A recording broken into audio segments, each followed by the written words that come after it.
Tu nous as emmené dans un super pays la dernière fois. Moi, j'aimerais bien y retourner. Bah, de toute façon, on reste dans ce pays, hein, on reste chez les Bidiago en Guinée-Bissau, l'archipel en fait des Bidiago ou Bissago, je rappelle aux auditeurs. Alors, cependant, en fait, chez les Bidiago, le matriarcat démarque aussi les pouvoirs de la reine et ceux du roi. Hmm. Parce que, mais avant d'aborder aussi Aïssa, ce point, je voudrais aussi parler sur celle qui a permis au peuple Bidiago de redécouvrir le matriarcat, c'est-à-dire la première souveraine influente de l'archipel, Ouais. du nom de Okenka Pampa Kanimpa, qui avait succédé à son père, le roi Bankayaba. Je vais y arriver. Bankayapa, pardon. Reine et prêtresse de Bidiago de Lorengo, vers 1910, en fait, Pampa Kanimpa fut chargée de garder la tradition, de veiller à la protection des ancêtres, au génie de la contrée, et j'en passe.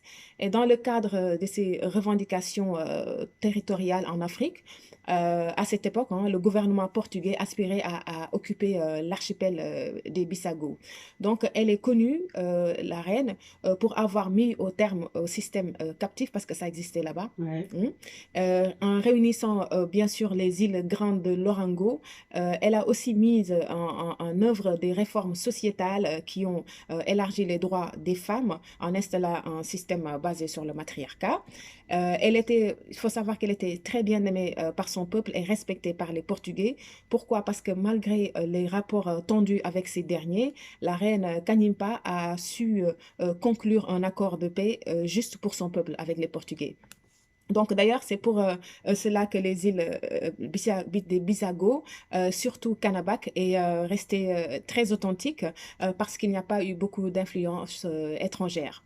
Alors, quand on parle en fait de son décès, elle est décédée en 1930 et depuis, hein, son héritage est célébré régulièrement dans l'île et sur le continent. Actuellement, en fait, sa tombe aussi peut être visitée. Voilà. C'est ce que je pouvais dire sur la reine qui a installé le système matriarcat. Toutefois, ces réformes ont maintenu aussi le système de roi et de reine, hein, tout en gardant le matriarcat, bien sûr. Ouais. Donc, si on prend l'exemple, en fait, une reine gouverne l'île à l'aide d'un conseil de femmes élu à vie. Hmm. Ça te fait rire? Non, pas du tout. Allez, Ça me fait rêver. ouais, ouais, ouais. Ce conseil des femmes appelle aussi toutes celles qui ont entre 17 et 35 ans à vivre un isolement social de 3 ans. En fait, durant toute cette période, les femmes ne se coupent pas les cheveux, elles ne se lavent pas les cheveux. Elles doivent aussi s'abstenir sexuellement et vivre de façon très, très humble. En fait, l'objectif recherché ici, dans cet isolement, est que la femme doit gagner en sagesse et d'obtenir son statut des statuts de femme grande ou grande femme, c'est-à-dire une femme sage. Et c'est aussi une façon, en fait, une façon de la responsabiliser plus tard, hein, en fait, pour l'harmonie de la société, puisqu'on parle du système matriarcat. Hein. N'est-ce pas? Alors que, par exemple, le roi, qui est le simple porte-parole hein, de la reine, et n'est pas parfois marié à celle-ci. D'ailleurs, il n'est jamais natif de la contrée parce qu'il est choisi par exemple, dans un autre village qu'il est obligé de quitter avec ses enfants, sa femme, s'il accepte la mission de roi. Et pour qu'il soit aussi légitime aux yeux du monde, enfin de tout le monde, c'est-à-dire de la population, et aussi ce qu'on appelle des enfants défunts, dont j'expliquerai par la suite qu'est-ce que c'est. Ouais. Alors, il est impératif de l'introniser une deuxième fois, entre guillemets, parce qu'en fait, il faut le faire reconnaître par les revenants à travers un rite par ses enfants défunts.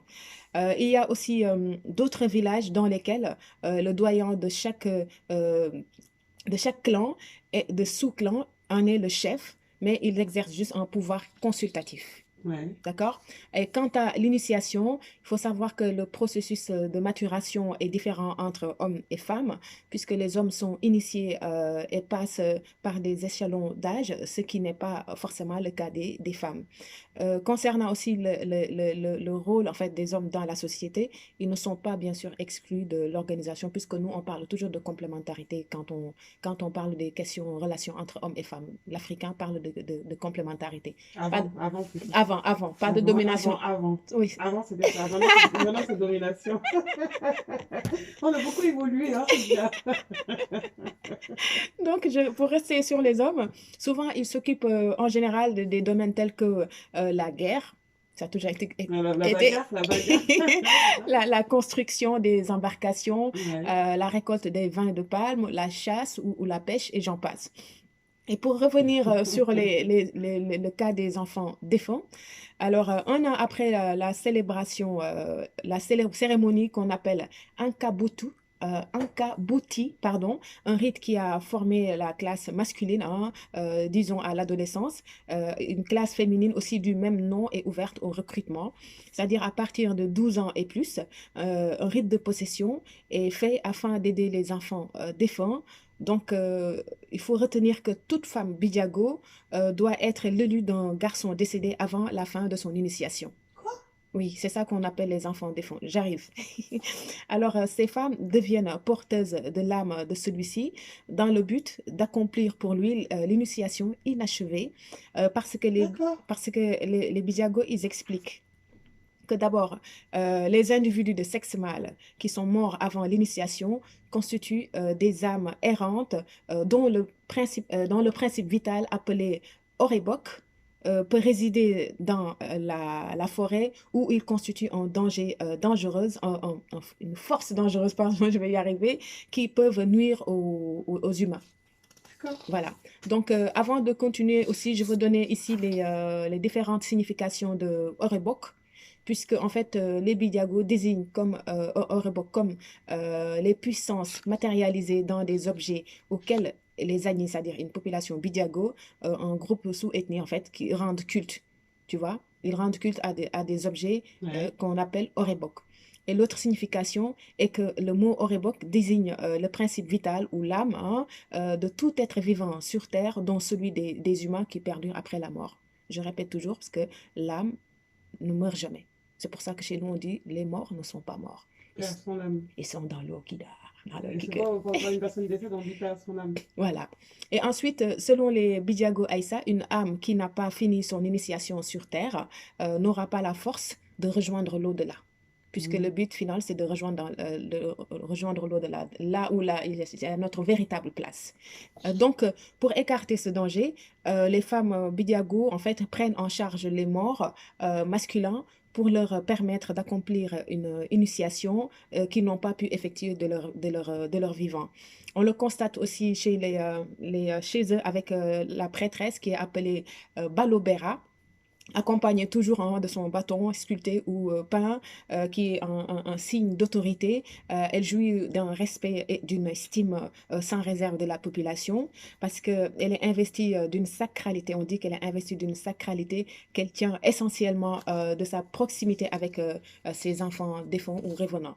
Donc, du fait qu'elle est possédée par une âme puissante hein, d'un garçon décédé et que sa retraite dans le sanctuaire a renforcé leur lien. Parce que quand je parlais tout à l'heure de l'âge où, à partir de 17 jusqu'à 35 ans, les femmes font en retraite, voilà. Donc, on parle de ça. Actuellement, Aïssa, malheureusement, la nouvelle génération commence à bouder les traditions comme partout. C'est dommage. Bah oui, que ce soit pour l'initiation, par exemple, des filles, mais surtout aussi ce qu'on appelle, ce qui relève disons, du respect des anciens, parce que la tradition veut que les jeunes Bidiago payent les anciens à leurs enfants des cadeaux, par exemple, pour espérer de devenir un jour un Okanto, Bawa ou grande femme, idem pour les garçons. Voilà, ils boudent la tradition, mais bon, c'est comme ça, de toute façon, on n'y peut rien. Ouais. Donc, c'était mon coup de cœur du jour. Bon, En fait, la merci suite. de préserver cette tradition, en tout cas de nous en faire part. Merci Khoudiambaye, parce que je ne connaissais pas du tout. On se retrouve mardi prochain. Mardi prochain. Salut Khoudia. Salut. Super. Alors 16, attends.